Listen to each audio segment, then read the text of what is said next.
Hello, everyone. Welcome to episode 7 of Spacing Out. I am trying something new. We are evolving, hopefully, all the time. So, this episode's super exciting for me. I'm pumped because I put a lot of effort into this one in particular. And I actually, for the first time, have my written notes in front of me.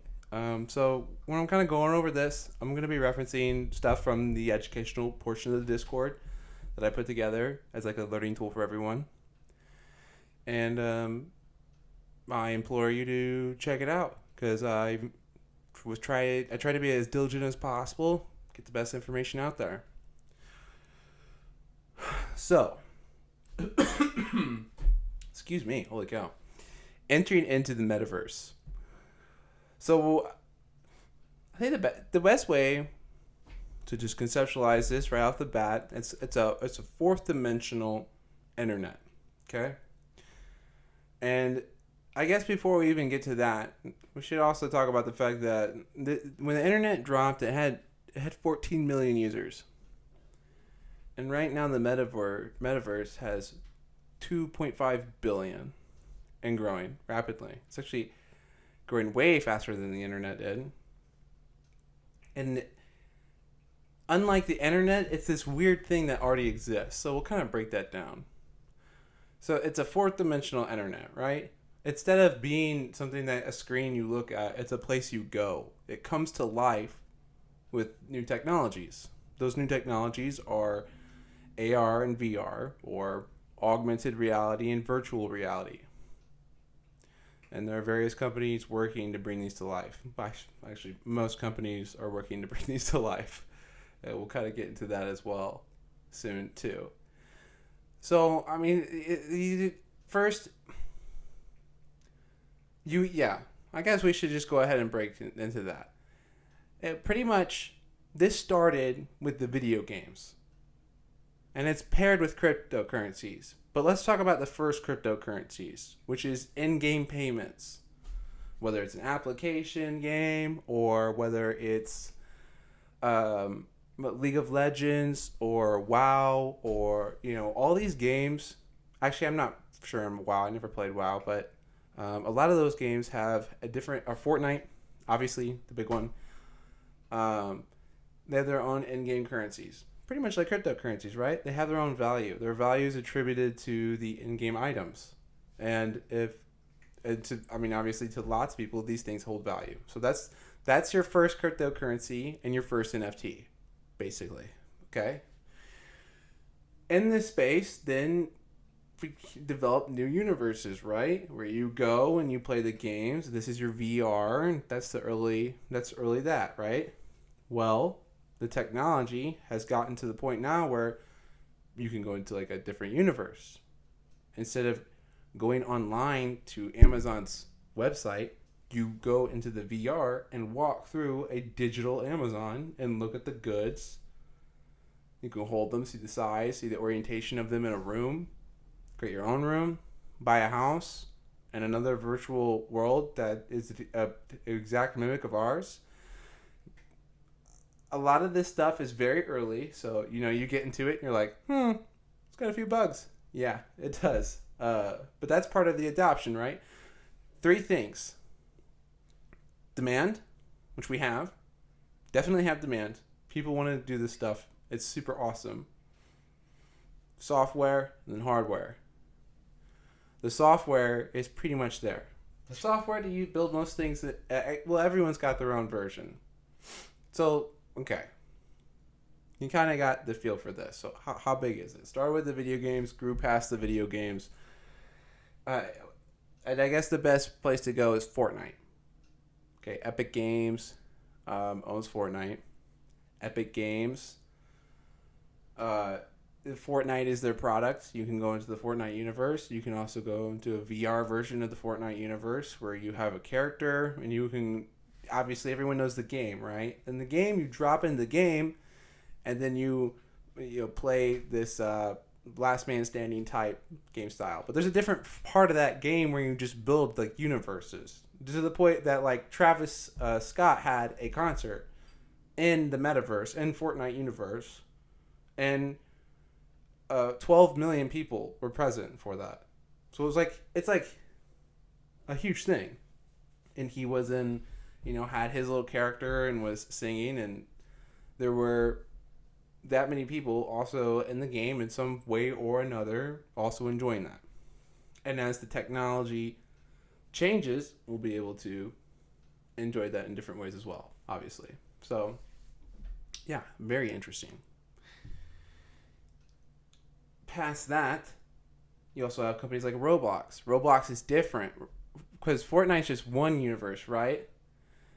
Where Roblox is a bunch of games, actually. It's more of a platform for game developers. In Roblox, each game developer can make their own universe, and each universe is different. Some of these universes are just NFT marketplaces, where you go into VR, you go into a shop, and you look at people's NFTs, and you can interact with them. So that's like the gaming side. That's the way the gaming industry is entering this. So then jump into probably what's the biggest player. The biggest player right now seems to be Facebook. If Facebook basically nearly has a patent on VR with Oculus, and they're trying to also take a stab at augmented reality. Although I think they're definitely behind some other players. They've mostly got their staple in VR. They're much more dominant in VR. They have a bunch of patents in it. And their metaverse version of Facebook is called Horizon, and Horizon is starting as like a workplace alternative. And some people are like, no one wants to go to work in an office, and instead of like going in person, like they'd rather just stay home. They don't want to go. They don't want to go to a virtual office. They're home to be home. Yeah, they're probably right. But I mean, I guess that's their way to try and get adoption. They'll roll it out like that, and then people will do whatever they're gonna do with it. So yeah, I think, and there's a bunch of other tech with world building and stuff that also goes into that. Facebook, that VR technology that they have, that will be able to, you can most likely will be able to use that for other universes, and all this will probably interconnect in the future, just like the internet, right? So, it's and Facebook is also already thinking like super big, because if you go through their patents, I mean, they're trying to snag all the patents that connect our brains, our neurological systems to computers, and so some of these patents have some of the most ridiculous sci-fi names you've ever seen. But they're trying to really get ahead of the curve here. And when it comes to that, though, they're at the same time, though, all the monopolies, except for, it seems like Amazon's probably lagging the most, but most of them are finding different ways to enter the metaverse. What's really interesting, okay, so when it gets really interesting for me is Google. Google's taking Google is going through the realistic route.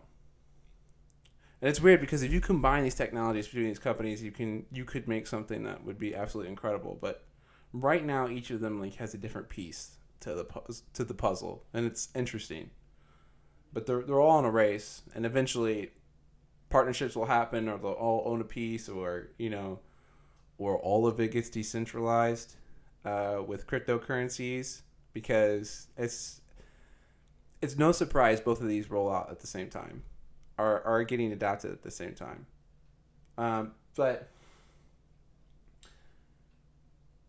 Google is using their AI to make the VR as realistic as humanly possible. They want you to not be able to tell the difference between real life and the VR world. And so that when you see someone in VR, it literally feels like you're in the room with them. And the lengths that they go to do this is incredible. If you, actually, let me check I can't remember if there was the lengths they go to put this stuff together is just crazy. I don't believe they put up a name for the technology. It's just what they're working on, the current software they're working on. There must be a name for it. Anyways, and so they're also trying to build that into their Google glasses. So the while everyone loves the Tony Stark Iron Man version of, boom, he's got the menus in front of him and he's cycling through them. Yeah, Google can do that. Microsoft can already do that. Microsoft already does that for corporations, actually, through a headset that they build, and the Google glasses can already do that. And I mean, it's as cool as you think it is. It's just too expensive for the individual, but a corporation can do it. And so the corporations that are buying these technologies, they're like manufacturing companies, and they'll use things like,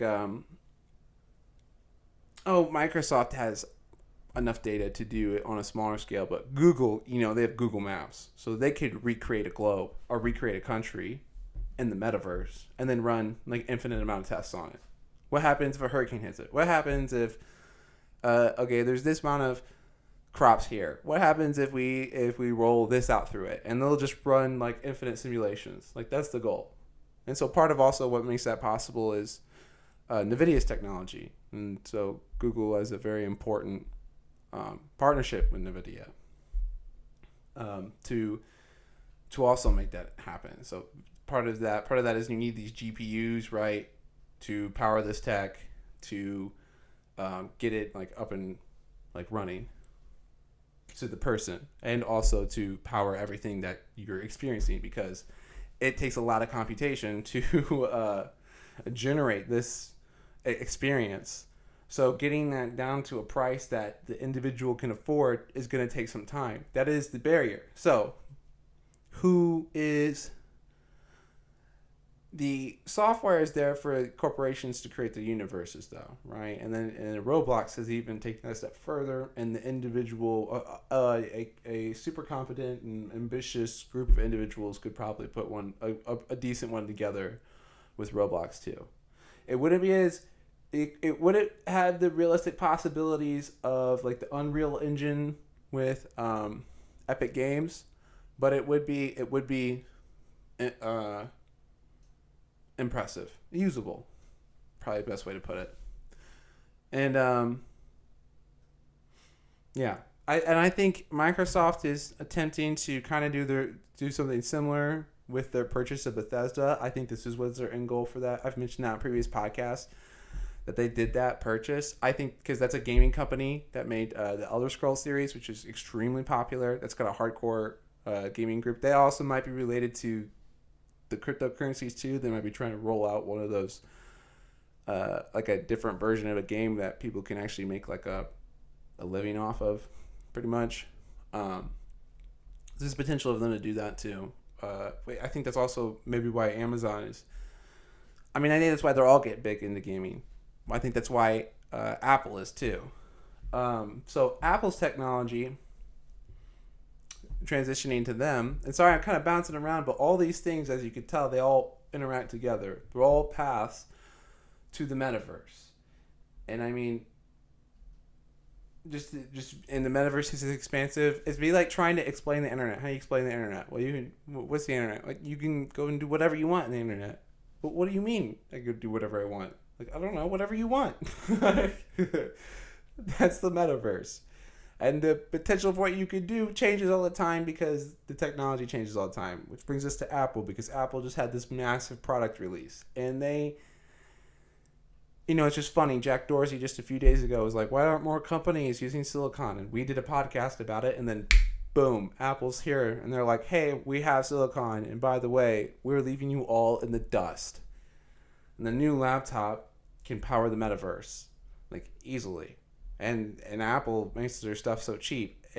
They might be the first, like, we might be on the cusp of that next level of adoption, which is crazy because the software is already there with Apple. Their AR is they're probably tech leaders in AR. AR is a little bit more fuzzy than VR. Facebook very clearly dominates VR. Um,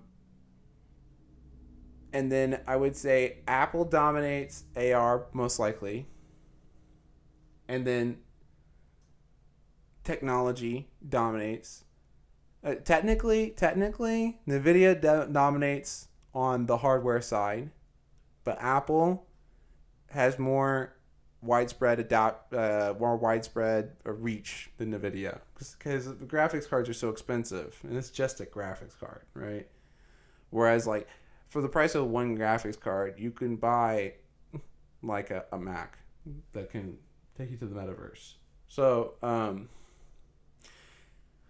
it's easier to get to the consumer, and that's what will cause this stuff to take off, right? If people can get there, then companies will be like, oh, cool, I can start making a few bucks off them for each, I don't know, digital t-shirt that I sell them that they can wear in their office workplace or whatever that they do. It'll be the same thing as the video games or, same thing as going to the store, except for you're shopping for your NFTs. And except you can meet anyone, or you can go to like this super realistic area with Google, or you could go hang out in the Fortnite universe, or you can. It's just endless. You can build whatever world you want, and the internet just becomes, just boring at that point, right? Look at that, have anywhere as many screens, or the screen's going to be everywhere, and you're always just going to interact with it. Okay, so then what happens? Right, well, you're in the metaverse. You're not going to type. You're not going to get in a VR and type, right? Of course not.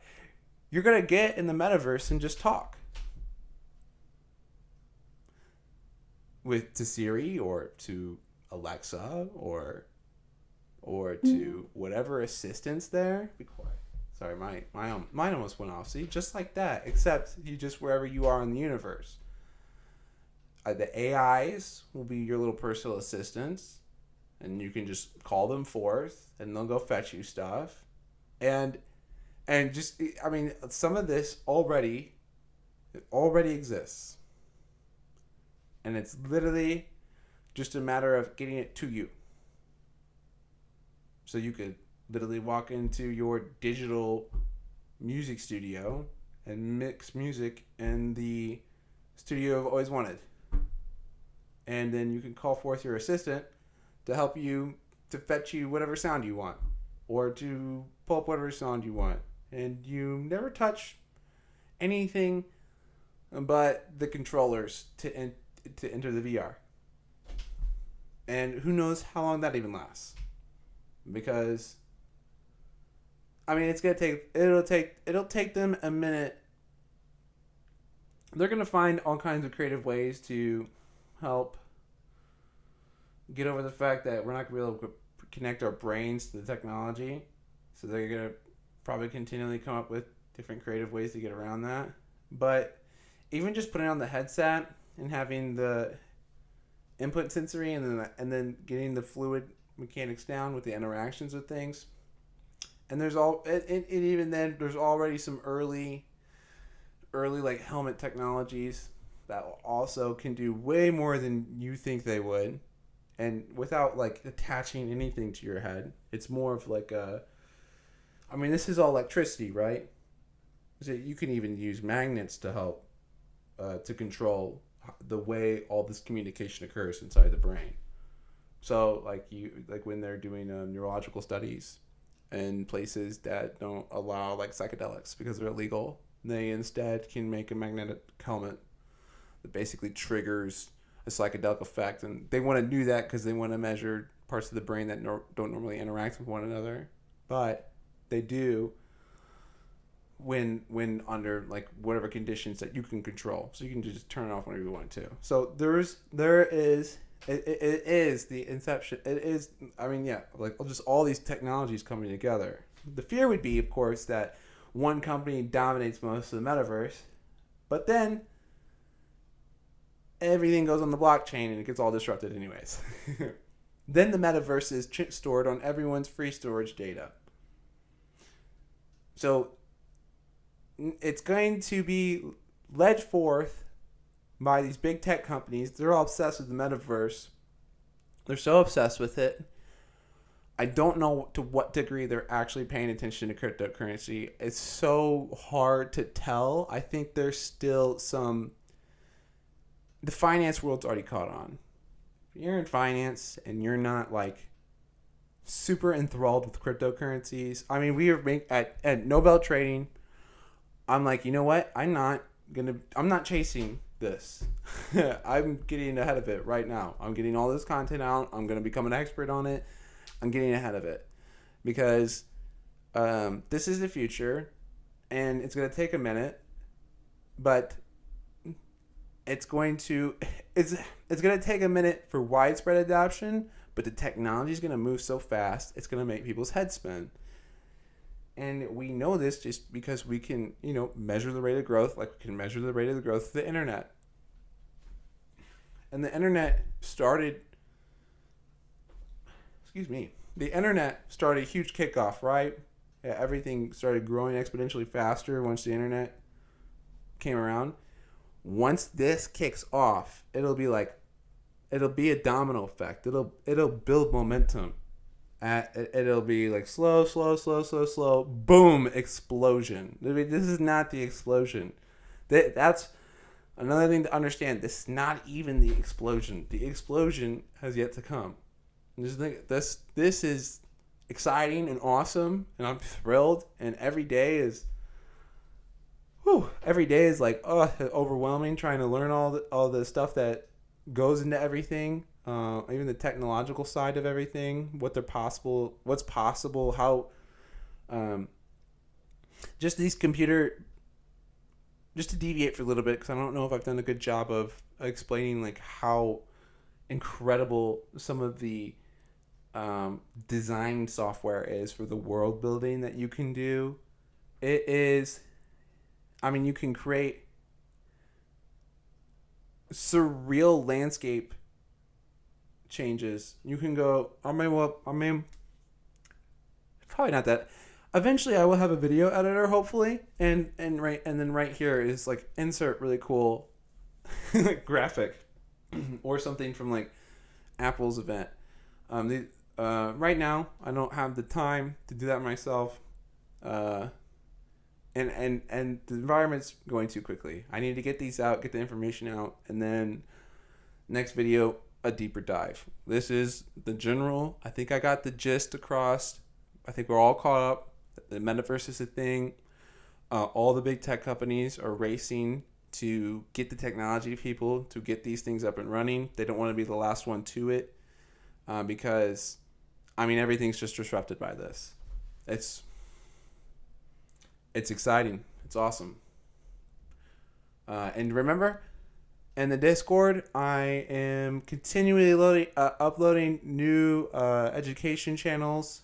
I think we have something like 26 education channels now, ranging from options trading to stock trading, NFTs, how's blockchain work, other things, how to sit, don't sit like this, how to learn how the brain works, just all kinds of good, helpful information.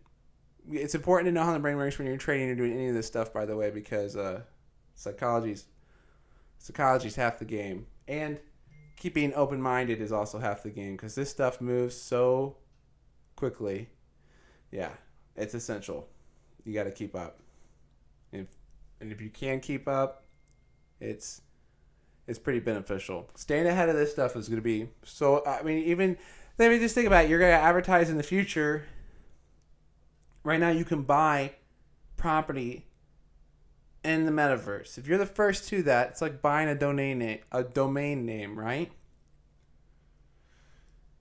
Like, if you're keeping up with this stuff, then it's easier to spot the opportunities.